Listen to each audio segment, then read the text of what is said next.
Welcome back to Ferocious Education. This is Ed. Today we're going to be talking about SOS Cloud once more, specifically towards their price over book and how their valuation compares to SP 500.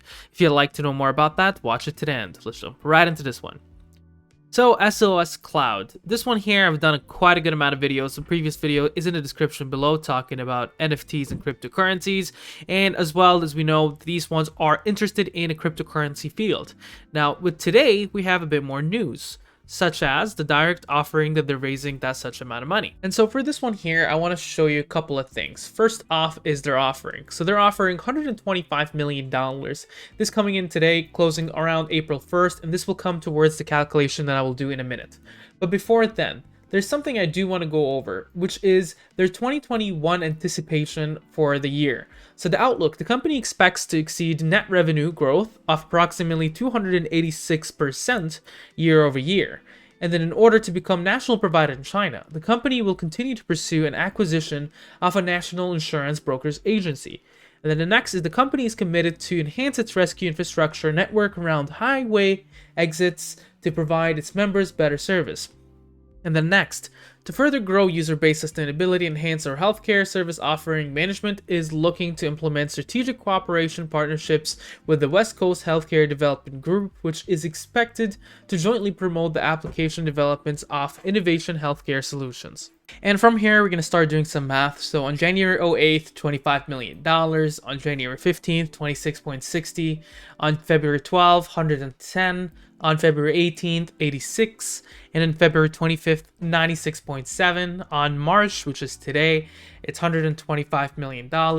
Now, they do talk about the company is intending to use the proceeds for cryptocurrency mining and cryptocurrency and security insurance business, as well as for market capital. But I went ahead and I added all these through, okay? And some of these data here, such as the current market cap and as well the assets on the last quarter reported, are all from Yahoo here. So things like the financials on the quarterly, everything is on Yahoo. So what I've done here was I've done and added all the offerings, and you see the total raised amount of money is around 869.3 million US dollars. And the current market cap is around 616 million, 616. Now, the total current assets that they have on the last reported quarter would be around $65.46 million, and thus their total assets estimated, raised plus assets on quarter 2 2020, would be somewhere around $534 million. And so the current estimated price over book, which would be something related to your total assets comparison with market cap, you're looking at 1.15. Now, the SP 500 price over book, you're looking into an average current, that's SP 500, is around 4.3. So that means you have around at least 3 ways or 3 times to go forward from 1.5 or 1.15 to 4.3. In particular, it's around 3.74 times more. And that gives you, if the price over book of SOS was to continue to match the SP 500, then you would see a massive jump. Now, the quick question here comes in, well, what about the price over sales? We don't have much information. Their quarters aren't reported properly. There's estimates out there, but there's no indication towards these exact earnings. So that's concerning. But if you were just to take a look into that price over book metric, you're seeing that this one has a massive upside potential based on the price over book alone. Now, we can jump on towards technical analysis, but before we do so, if you'd like to see more contents like this, make sure to subscribe and leave notifications on. And now let's jump right into the technical analysis part. Now, from a technical analysis standpoint, on a 1-week perspective, we're still within this trading action zone where the 10 SMA is above the 30 EMA, and it's within there, and that's where positive reversals are most likely, and you break that at 391 at the bottom, 624 on the top. So above 624, that can easily be a message for breakout, etc. Now, ADX here, what we're seeing is that there is currently more of a sideways trend that is happening here, although the stock price is highly oversold and the MACD is retracting a little. Now, on the 1-day perspective, what we're seeing is that the MACD has gone a bit negative, although here on the 1 day, I think it's not that fair to start judging it because the market has been slipping a little bit and trading sideways. But today, it did dip to around 450 and it's seen a bullish kicker. So that might be interesting, especially at the $5 mark where the offering is set to be priced at. Now, on a 2-hour perspective, just to see what's happening in extended market, you're seeing a little bit push forward, and on the MACD, you're seeing that it might actually see in a very short term another bounce up. Now, in terms of moving average bands, we see that the Bollinger Bands are actually at the $5 on the bottom, and on the top, you're looking at 838. So you can expect for it to trade within there for the time being.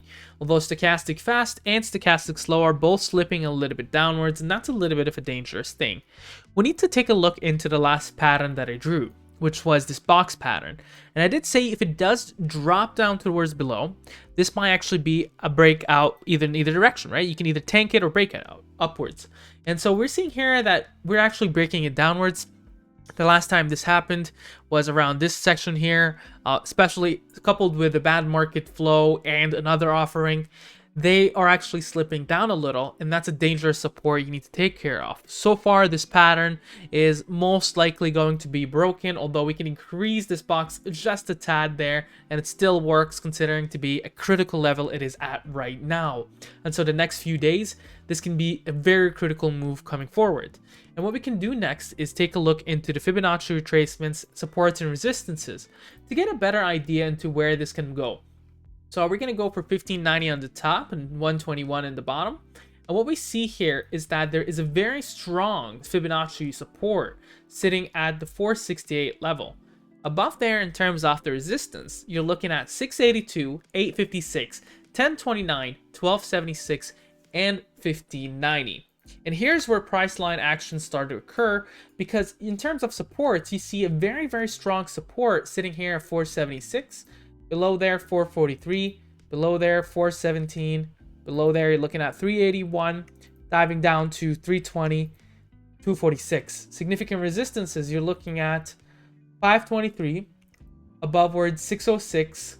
Going upwards at 689. And 745. Going upwards to 819. 864. 977. And then you start seeing 1126, etc. And comes to the question to Ed, what do you think about this one?